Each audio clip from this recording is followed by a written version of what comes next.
Hey, welcome to Two Doctors Homestead. My name's Daniel, and are you ready to shelter in place right now, this very moment? You could be at work, you could be at school, you could be at the grocery store, at the mall, in your car 10 miles from nowhere, and you get the alert, whether it's on the radio, on your phone, over the PA system, shelter in place. Are you ready right now? You may only have moments, as I said. It may not even be minutes. It could be seconds before something horrible happens, whether it's a tornado hitting the building, hitting your car, whether it's an active shooter kicking in the door. Are you ready to shelter in place right now? Do you have everything you need ready to go in seconds, right? It may not even be minutes. You know, you think some tornado sirens aren't that great, and the tornado could already be on the way to hit yourself, hit your house, right?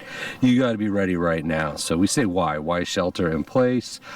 Traditionally used by local officials during or immediately after an emergency. We said active shooter, chemical spill. Those have been very common lately. It seems, unfortunately, a train derails, could be in the vicinity of your house or where you work, where you live. Chemicals are spilling into the air. Shelter in place. Are you going to be able to breathe? Do you have what you need to survive that? Because that could really determine whether you're going home at the end of the day or not. Natural disasters, tornadoes, hurricanes, they happen. Those happen all the time. Even in major cities, you can get hit by a tornado. You shelter in place. Are you ready right now to survive a tornado?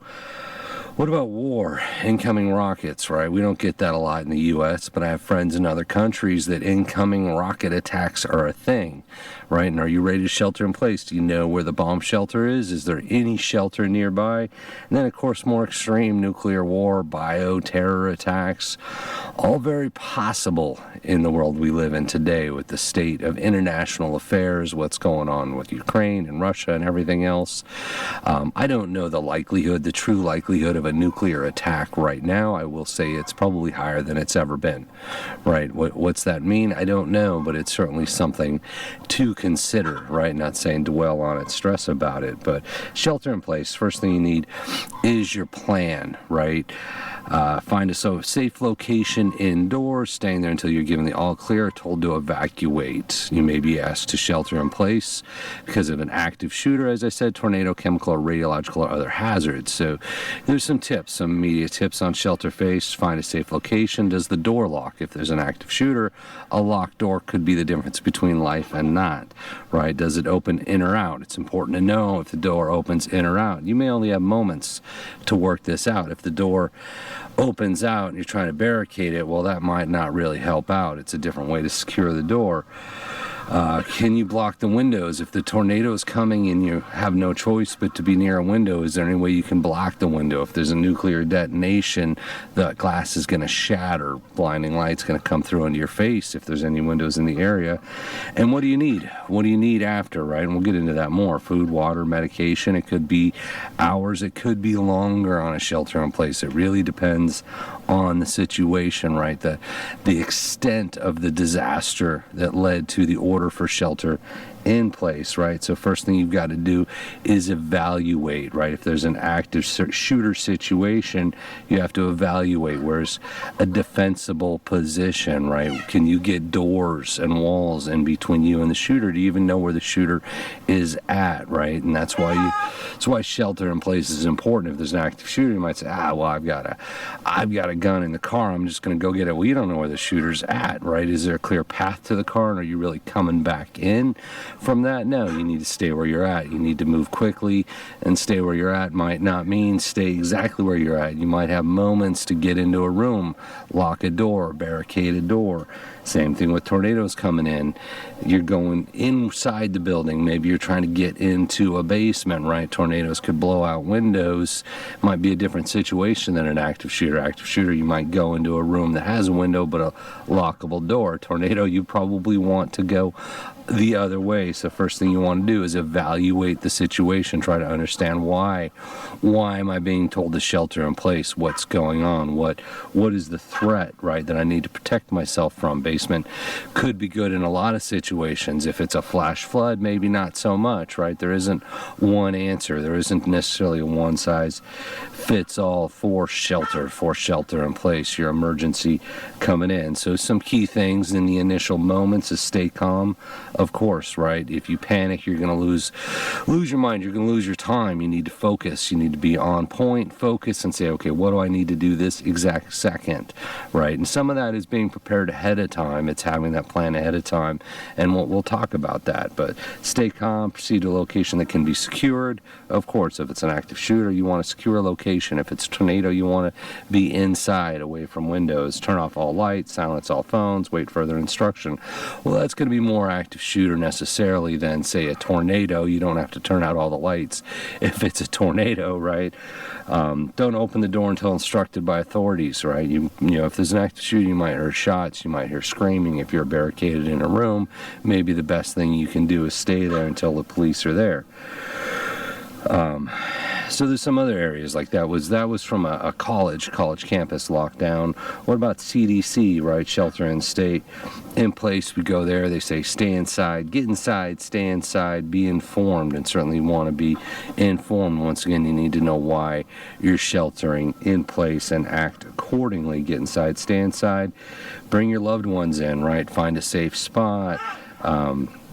Stay put in the safe location, right? Once again, you barricade in, do what you can. Stay in touch is important, but it depends on the emergency whether or not your cell phone will work. But it's good to let people know, hey, I'm safe, right? They might know a tornado hit the office, or even something horrible like September 11th, right? Maybe shelter in place doesn't always help, but you just do the best you can, right, in the situation. But certainly try to stay in touch with people. Hey, I'm here, I'm at work. Hey, I'm locked in the broom closet. Hey, I'm down in the bottom of the basement hiding behind a car. It doesn't hurt to stay in touch with people, but also stay aware of the situation, whether that's a radio or something like that. Think about something like nuclear attack. There's going to be a lot of information, or there could be a complete lack of information. It all depends on things like EMP or something like that, right? What about sheltering with pets? What if you have your pets with you and you shelter in place, right? You've got to bring them into a room, and do you have a place for them to go to the bathroom when they're in the room? We'll talk about your sanitation, but what about your pet sanitation? You're locking yourself in a closet with your pets? Do you have some basic sanitation option? You've got your pets to bring in. Do you have food and water for your pets? You certainly wouldn't want your pets running wild if there is a disaster, if there is a tornado, if there is something like that. You want to bring your pets in, keep them safe. And then what about sealing a room, right? What if you need to seal the room? What if it's something chemical, biological? If there was a train derailment, chemical spill, do you have what you need in your shelter, in your room? If you're at home, you might have a place designated, hey, this is our panic room, this is our shelter room. What if you're at work? What if you're at school? What if you're in your car? You might not be rolling around with stuff like duct tape, but that comes into that preparation. Your chances of surviving shelter in place really depends on how the area, the location, yourself are prepared prior to the order going out. Do you have things like tape or tarp or plastic bags or any of that if you need to seal a room because of something, as I said, chemical, biological, something like that? What if you're in your car and on the radio they say shelter in place? Certainly if you live in tornado country, that's always a possibility, even a severe storm, hail, that kind of thing. Are there bridges? Do you know what to do in your car? Is there a bridge you can drive under? That could be helpful depending on the situation. Are there buildings around? You may have moments. Do you get out of the car, pull over to the side of the road? Do you run for a building? Do you drive like a crazy person trying to get home, right? Depends on the situation once again. But you should think about that ahead of time. I think the general advice is pull over, try to get under a bridge. If there's a building close by, try to get into a building. Certainly a building will fare better in a tornado than most cars will, or even in Texas here, a big hailstorm could blow out your windows. So if that's an option, if you know there's buildings around you, certainly that would probably be your first choice. Park and go for the building, but that may not be an option, and it's something you could think about ahead of time, which is, hey, this is where I live, this is where I normally drive. If I had to shelter in place near those locations, what would I do? What would I do ahead of time? Do you have anything in your car to protect you if there was an event that happened? So let's talk about what do you need, right? Plan ahead. Certainly know where you're going at all times, more or less, and where would my shelter-in-place options be? And once again, if you're at home, do you have a closet? Do you have a room? What if you're at work, right? Do you have a spot that you think you would go? And are there any supplies available in that area, in that room, that maybe you keep with you in a bag, anything like that? Same thing at school. If you're in a classroom, do you know how to close the door? Do you know how to lock the door? Hopefully in a school, say an active shooter situation, you wouldn't necessarily need a lot of food and water and those kind of supplies, but depending on the event, the disaster, you might need stuff like food and water. And what about emergency sanitation, be it for yourself or if you have your animals with you? We've looked at things like bucket seat toilets and stuff like that. You may need to include that in your shelter in place, your panic room. Do you have a place to go, whether it's in the basement, and is there a bathroom, even something temporary? It doesn't have to be hooked up to septic, but some temporary place you can go to the bathroom. Maybe the capability to wash your hands, right? Certainly you might need water yourself, but if you're with your pets, they might need water. Emergency sanitation options. What about flashlight?